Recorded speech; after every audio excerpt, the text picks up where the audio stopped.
The reservation was not hers. Serena Caldwell had only stopped at the River Cafe to pick up a contract revision her editor had left at the front desk.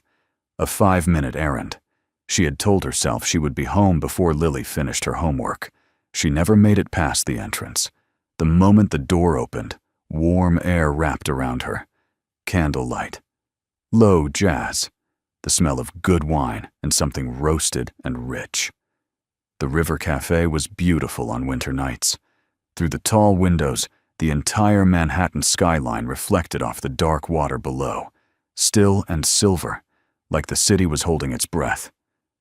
Serena had been here before, with Marcus, their 10th anniversary. He had ordered a Bordeaux she could not pronounce, and told her she was the best decision he had ever made.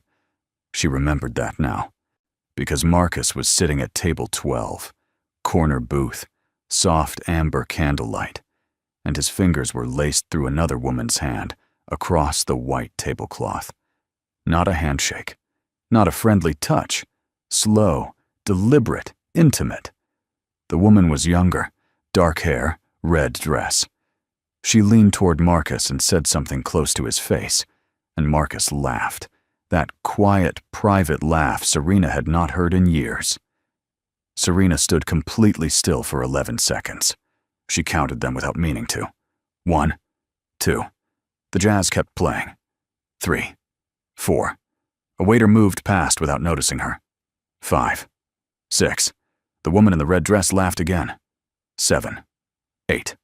Marcus reached up and tucked a strand of hair behind her ear. 9, 10, 11. Serena reached into her coat pocket and took out her iPhone, hands completely steady. She opened the camera, framed the shot carefully. Table 12, the candle, the laced fingers, Marcus's face full and unmistakable, and took 3 photographs. Then she turned and walked back out into the cold. She did not cry. Not on the sidewalk, not in the Toyota. She sat with both hands on the wheel, engine off, watching the skyline through the windshield. She picked up her phone and called Jordan. "It's me. I need you tonight." Across the restaurant, Diane glanced toward the entrance and noticed a woman walking out. She mentioned it casually to Marcus. Marcus smiled, picked up his wine glass and said, "Don't worry about her. She never notices anything." Jordan Ellis opened her door before Serena finished climbing the stairs. One look, no questions. She stepped aside. The apartment on West 73rd Street was warm and cluttered with case files. A MacBook Air sat open on the kitchen table. Jordan closed it without being asked, cleared a space, and reached for the bourbon instead of water. They sat across from each other. Serena placed her iPhone on the table and slid it across without a word. Jordan looked at the 3 photographs. Her jaw tightened slowly. She set the phone down the way you set down something that might break. "How long?" Serena asked. Jordan was quiet for 5 full seconds. Not about the woman, about the money. 2 years. Serena did not speak. Jordan stood, walked to the bedroom, and returned carrying a small handheld recorder. Old model. The kind attorneys used before everything moved to cloud storage. She set it on the table between them like evidence. 2 years ago, Marcus called me. So he wanted to bring me on as inside counsel for Caldwell Group. We met for coffee on 5th Avenue. He was relaxed, charming. But halfway through the conversation, he mentioned restructuring the marital assets. Said it was routine tax planning. Said you had already agreed. Serena's hands went still on the table. You had never agreed to anything. Jordan's voice was quiet. I knew it the moment he said it. The way he said your name, like you were a line item, not a person. Why didn't you tell me? Jordan looked down. Because I was afraid of what it would cost you to know, and I was afraid you wouldn't believe me over him. She pressed play. Marcus's voice filled the quiet kitchen, smooth, unhurried, explaining in careful language exactly how he intended to move Serena's name off 3 key property holdings before filing for divorce. The recording was 4 minutes and 17 seconds long. Serena listened to every single word without moving. When it ended, the kitchen was completely silent. Then Jordan's phone buzzed. She looked at the screen, and her face changed. She turned it toward Serena. It was a court filing notification. Marcus had submitted divorce papers that morning. The timestamp read, 9:47 a.m., 11 hours ago. They had 36 hours before the asset freeze became permanent. Jordan was already pulling up the filing on her laptop when the knock came. 3 knocks. Deliberate. Not urgent, but certain. Both women froze. It was 11:42 at night. Jordan checked the door camera on her phone. A man stood in the hallway, mid-40s, dark coat. He was holding a briefcase and looking directly at the camera as if he knew exactly where it was. Jordan opened the door 2 inches, chain still on. "My name is Owen Hartley," the man said. "I was CFO of Caldwell Group until Marcus fired me 22 months ago. I've been waiting for someone to finally move against him." He looked past Jordan to Serena. "I think tonight is that night." Serena studied him from across the room. She recognized the name. Marcus had mentioned Owen once, dismissively, as someone who couldn't handle pressure. She had never questioned it. She nodded once. "Let him in." Owen sat at the kitchen table and opened the briefcase. Inside was a single external hard drive and a manila folder thick with printed documents. He slid the folder across first. "I kept copies of everything before he deleted the servers. The financial records go back 4 years. Shell companies in Delaware and Nevada. Def payments routed through vendor accounts that don't exist. He was moving money out of Caldwell Group slowly enough that no single transaction would trigger an audit flag." Jordan was already scanning the first pages. Her face was unreadable in the focused way it got when something was serious. Serena reached for the manila folder. She flipped to the 3rd page and stopped. It was a memo. Internal. Marcus's signature at the bottom. The subject line read, "Pre-litigation preparation. Spouse." She read it carefully. Twice. Marcus had retained a psychiatrist 11 months ago to prepare documentation, suggesting Serena was emotionally unstable and unfit for primary custody of Lily. The doctor's name was printed clearly at the bottom of the page. Serena recognized it immediately. It was the same doctor Marcus had lovingly insisted she see after Lily was born, telling her she just needed a little support. The same appointment she had trusted him to arrange. They worked through the night. Jordan spread documents across the kitchen table in careful columns.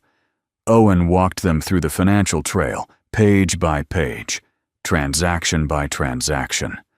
The picture assembled itself slowly, the way damage always reveals itself, not all at once, but in layers, each one worse than the last. By 2 in the morning, they had enough for an emergency asset freeze motion. By 2:30, Serena stopped contributing to the conversation. Jordan noticed first. She looked up from her laptop and saw Serena sitting very still, holding a single photograph she had taken from her wallet. Their wedding photo was small and slightly worn at the edges. Marcus was laughing at something off camera. Serena was looking at him. Jordan said her name quietly. Serena didn't respond for a long moment. Then she said, very slowly, "I gave up my partnership track for him. He asked me to. Said he needed me home. Said Lily needed stability. Said we had enough money that I didn't need to work like that anymore. I believed him. I thought it was love." The kitchen was very quiet. She set the photo face down on the table. "I remember the exact day I signed those asset restructuring documents. He brought them home in a leather folder, said it was routine. He handed me his Mont Blanc pen, and I signed without reading them because he was my husband, and I trusted him." Owen didn't say anything. There was nothing useful to say. Jordan closed her laptop, and she walked around the table and sat next to Serena and said nothing for a full minute. Sometimes that is the only honest thing to offer. At 3:15, Serena stood up. She walked to the kitchen sink and ran cold water over her wrists, the way she used to do before closing arguments when she was still practicing law. A habit from another life. She dried her hands, turned around. Her voice, when it came, was completely level. Then Serena's phone buzzed once on the table. A text from an unknown number read, "I know what he did. I can help you, but you have to meet me before 7 a.m., or I disappear." They met at a diner on Amsterdam Avenue at 6:15 in the morning. The woman was already there when Serena arrived. Young, 27 at most. Dark circles under her eyes, both hands wrapped around a coffee mug, a small tote bag on the seat beside her, like she had packed it in a hurry. Her name was Nina Reyes. She had been Marcus's personal assistant for 4 years. "I was fired yesterday," Nina said. "No notice, no severance. He sent the termination through HR while I was at lunch so he wouldn't have to see my face." Serena sat down across from her. "Why are you here?" Nina looked at her steadily. "Because he told me to delete certain email threads last week. I didn't delete them. I copied them first." She reached into the tote bag and placed a USB drive on the table.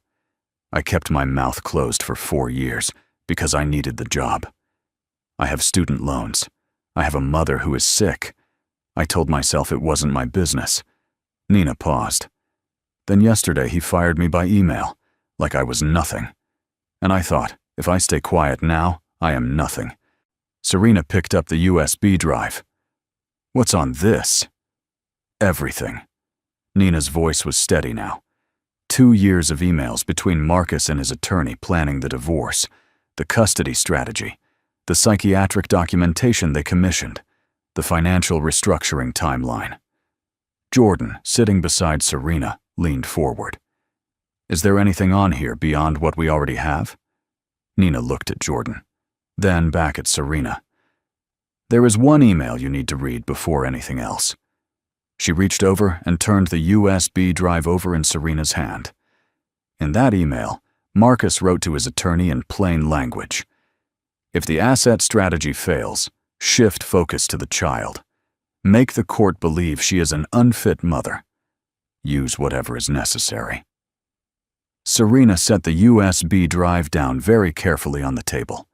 Outside, the city was just beginning to wake up, and Serena Caldwell, who had spent 13 years being the quiet one, finally understood exactly how long she had been a target.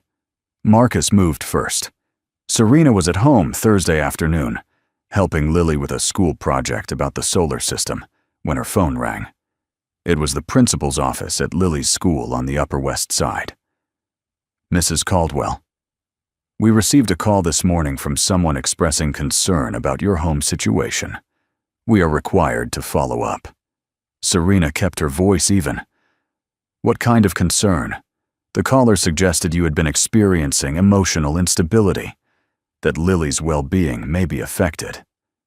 Serena closed her eyes for exactly 2 seconds. When she opened them, Lily was looking up at her with a red marker in her hand, waiting patiently. "I will come in tomorrow morning," Serena said. 8 o'clock. She hung up. She finished helping Lily color in Saturn's rings. She made dinner. She gave Lily a bath and read 2 chapters of her book and turned off the light and said goodnight. Then she went to the kitchen, sat down, and allowed herself exactly 10 minutes to feel the full weight of what Marcus was doing.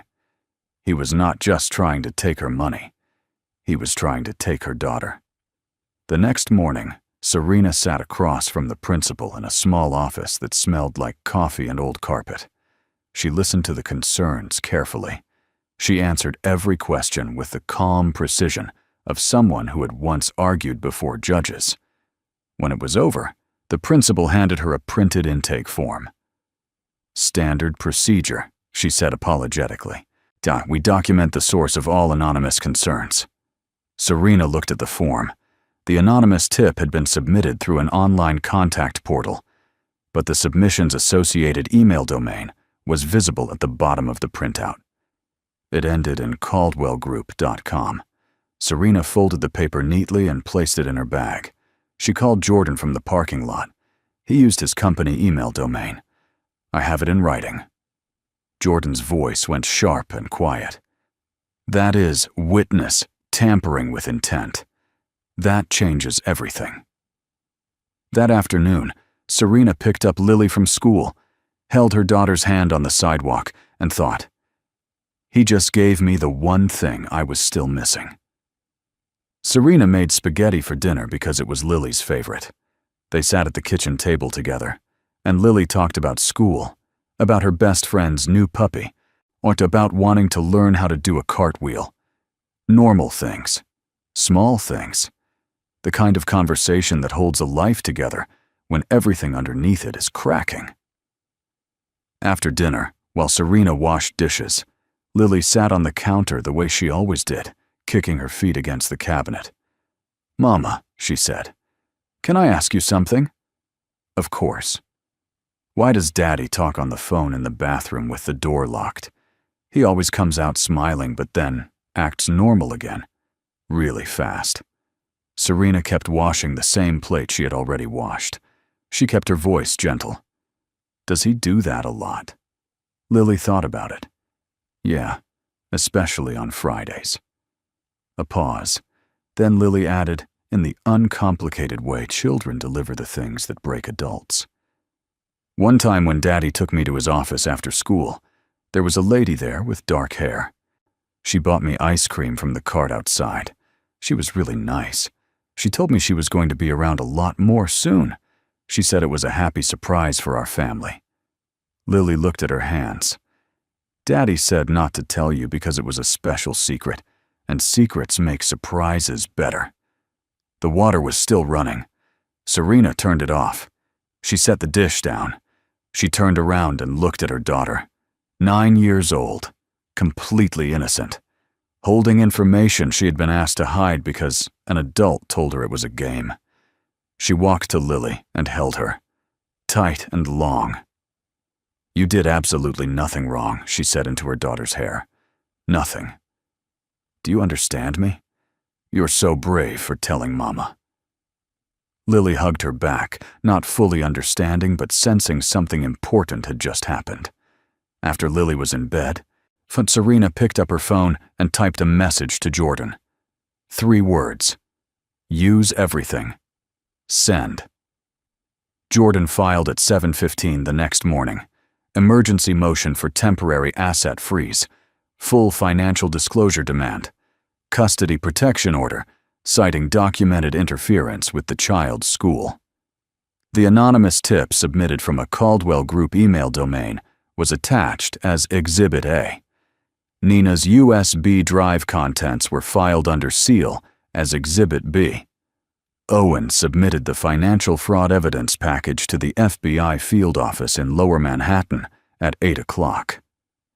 By 9 a.m., Serena was sitting in Jordan's office on the 41st floor with a cup of coffee, watching the city below and waiting.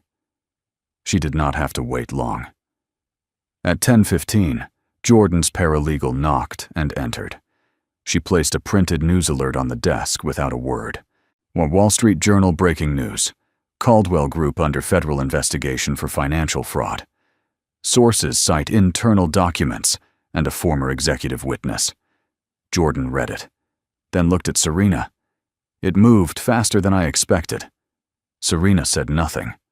She looked out the window at the Manhattan skyline, the same skyline she had watched through her car windshield 4 nights ago, and felt something shift quietly inside her chest. That evening, a gilt-edged invitation arrived through a mutual acquaintance.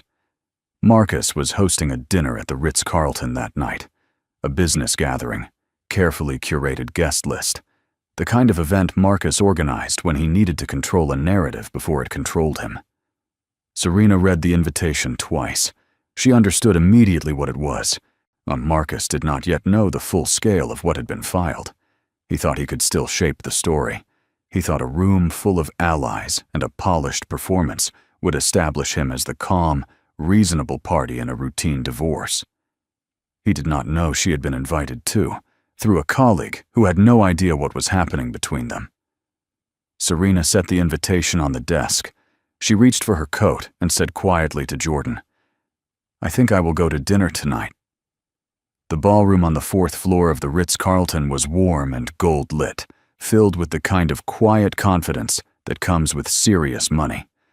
Serena arrived at 7:50 in a simple black dress. No jewelry except the small diamond stud she had bought herself 3 years ago with her first freelance paycheck. She accepted a glass of sparkling water from a passing tray and greeted 3 colleagues she genuinely liked before Marcus saw her. She watched his face from across the room. He went completely still for exactly 3 seconds. Then his expression rearranged itself into something controlled and social. He excused himself from the conversation he was in and moved toward her with the careful pace of someone who was deciding what to say. Diane was beside him in a red dress. She stopped walking when she recognized Serena. Marcus reached Serena first.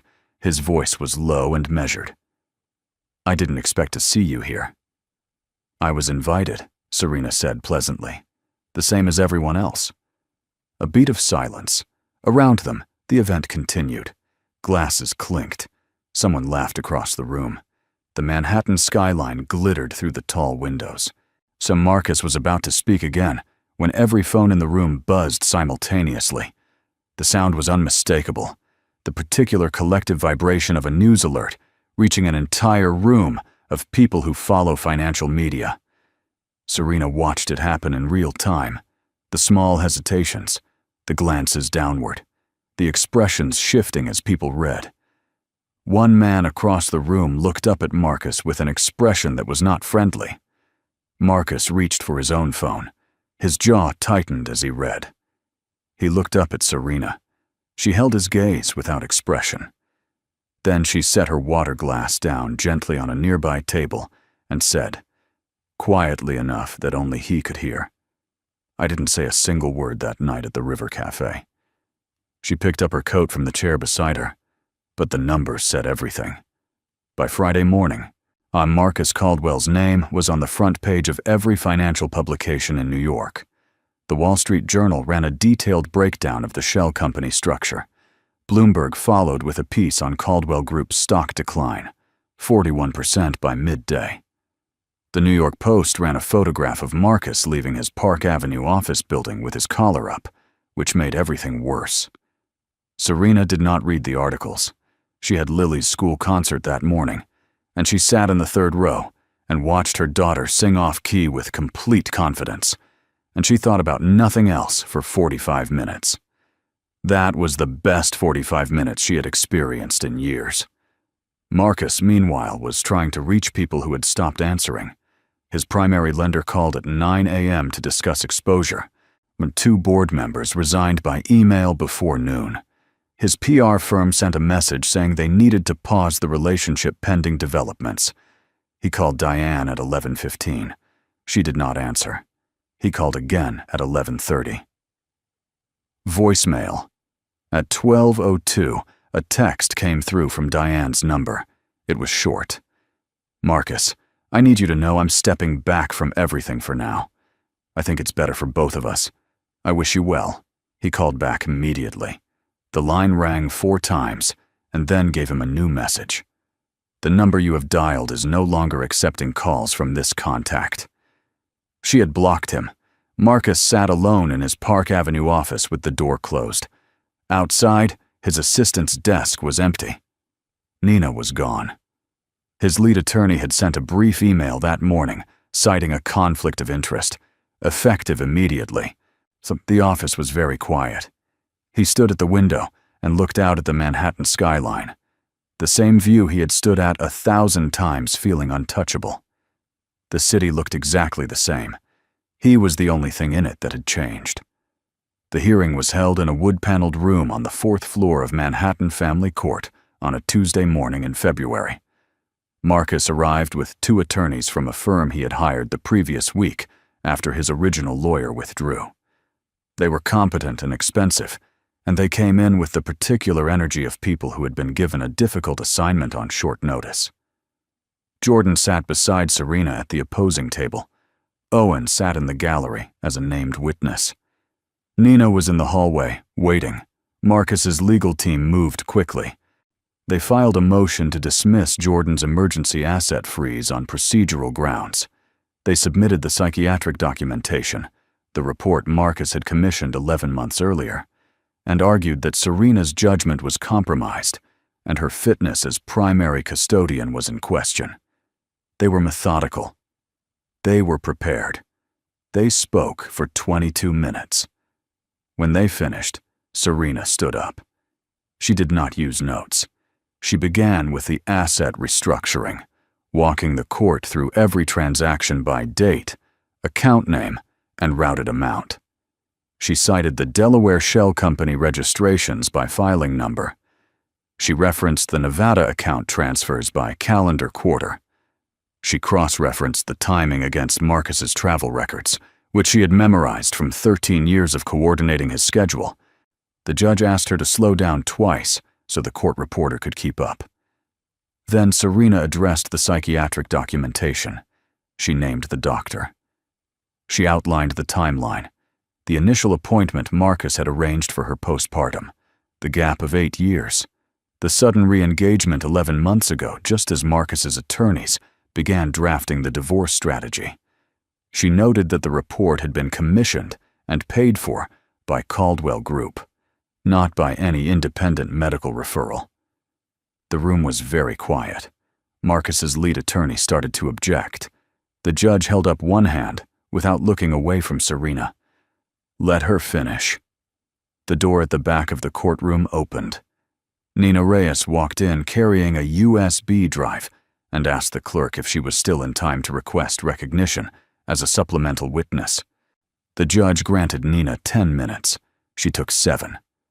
Nina Reyes stood at the witness stand with her hands flat on the railing and spoke without hesitation. She described her 4 years as Marcus Caldwell's personal assistant. She described the email threads she had been instructed to delete and had instead copied. She described the morning she had been terminated by email while eating lunch alone. Then she described the contents of the USB drive. 2 years of documented communication between Marcus and his legal team. The asset restructuring timeline with implementation dates.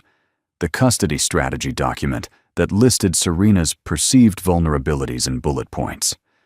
The email in which Marcus wrote, in his own words, that if the financial approach failed, the focus should shift to establishing the mother as unfit. Marcus's attorney objected 3 times during Nina's 7 minutes. The judge overruled all 3. When Nina finished, she returned to the gallery and sat down. She did not look at Marcus. The room was still. Then something happened that no one in the courtroom had anticipated. Marcus's lead attorney, the one hired just 1 week earlier, stood up slowly. He straightened his jacket. He looked at the judge and then at Marcus, and his expression carried something that was not professional neutrality. "Your Honor," he said, "I need to inform the court that I am withdrawing from this proceeding, effective immediately. I have become aware of information material to this case that creates a conflict I cannot ethically continue past." He collected his legal pad and his pen and walked out of the courtroom without another word. The second attorney sat very still, as if calculating whether to follow. Marcus was alone at his table. He did not look at Serena. He looked at the surface of the table in front of him, at the legal pad his attorney had left behind, at the uncapped pen lying across it.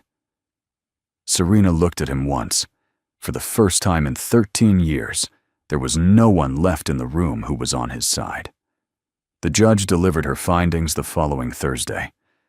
Serena sat at the plaintiff's table with her hands folded and her back straight. Jordan sat beside her. The gallery held Owen, Nina, and 3 colleagues from the legal community who had quietly shown up to witness. Marcus sat alone. The judge spoke for 14 minutes. She addressed the asset restructuring first, finding it a deliberate and documented attempt to deprive Serena of marital property. I ordered full restoration plus damages. She addressed the psychiatric documentation, finding it commissioned without independent basis and struck entirely from the record. She addressed the school interference, finding it an intentional attempt to manipulate a custody proceeding through fraudulent third-party reporting. Primary physical custody of Lily was awarded to Serena, full and unconditional. The penthouse on 84th Street was restored to joint marital property and assigned to Serena as primary residence. Financial restitution was ordered at the full assessed amount of concealed assets, plus legal costs. Marcus was referred to the district attorney's office on 2 counts. The FBI financial fraud investigation remained separately active. The judge closed her folder. Court is adjourned. Marcus stood slowly. He looked older than he had 3 weeks ago. He reached for his jacket from the back of the chair, with the careful movements of someone who was not sure what came next. He glanced toward Serena once. She was already turned away, crouching down to where Lily had appeared from the gallery doorway, arms open, running toward her mother, the way 9-year-olds run, without any calculation, without any hesitation, with everything they have. Serena held her daughter for a long time on the courtroom floor. When she finally stood, her eyes were wet, and her face was calm. Outside the tall windows, it was a bright February afternoon, cold and clear. Owen was standing near the gallery door. He did not approach. He caught Serena's eye and nodded once. She nodded back, and for the first time in 2 years, her shoulders dropped, and she simply breathed. 3 months later, the penthouse on 84th Street looked like someone actually lived there. Lily had drawn a row of flowers along the bottom of the kitchen wall in red marker, and Serena had decided to leave them. There were plants on the windowsill that Lily had named individually, a stack of chapter books on the coffee table, a small pair of sneakers by the front door that were always in the way and always exactly where they should be. Serena had returned to law practice in February. Her name was on the door of a small office on 5th Avenue, Walsh, Caldwell and Associates, specializing in matrimonial asset protection. Her first 3 clients were women who had sat in the same chair she had sat in 11 months ago. Women who had signed documents they trusted without reading, and women who had given things up for marriages that turned out to be something else entirely. She understood them completely. On a Saturday afternoon in March, Owen came by with pizza. He had promised Lily weeks ago, and Lily had not forgotten. They ate on the living room floor because the dining table was covered with Lily's school project about ocean ecosystems, and no one wanted to move it. It was ordinary and warm and a little bit loud, and Serena sat on the floor with a slice of pizza and looked at her apartment and thought, "This is what I was protecting." After Lily went to bed, Owen helped Serena clean up. They stood at the kitchen sink side by side. He did not try to say the right thing. He was just there, the way he had been there since the night he knocked on Jordan's door with a briefcase and a hard drive and nothing to lose. Later, on going through an old drawer, Serena found a handwritten letter. Marcus's handwriting. Never sent. Never addressed. She read it once, then she folded it, sealed it in a new envelope, and mailed it to the address where Marcus was serving his sentence. No message inside. Just the letter returned, because some things deserved to be faced, and she was done carrying what was never hers to carry. The office on 5th Avenue had good light in the morning. Serena noticed it every day. The way the sun came through the east-facing window and landed across her desk just before 9, warm and unhurried. She had chosen this office partly because of that light, and had never once regretted it. It was a Friday in November, 1 year and 3 weeks since she had walked into the River Cafe and stood in the entrance for 11 seconds and taken 3 photographs. She was reading a new client's intake file when her phone buzzed. A text from Owen. Picked up Lily. She wants Thai food. Also, she has informed me that she is old enough to choose the movie tonight, and I am outvoted. Serena smiled at her phone. She gathered her things slowly. the way you do when you are no longer afraid of what is waiting at home. That evening, the three of them walked along the Hudson River after dinner because Lily wanted to look at the boats.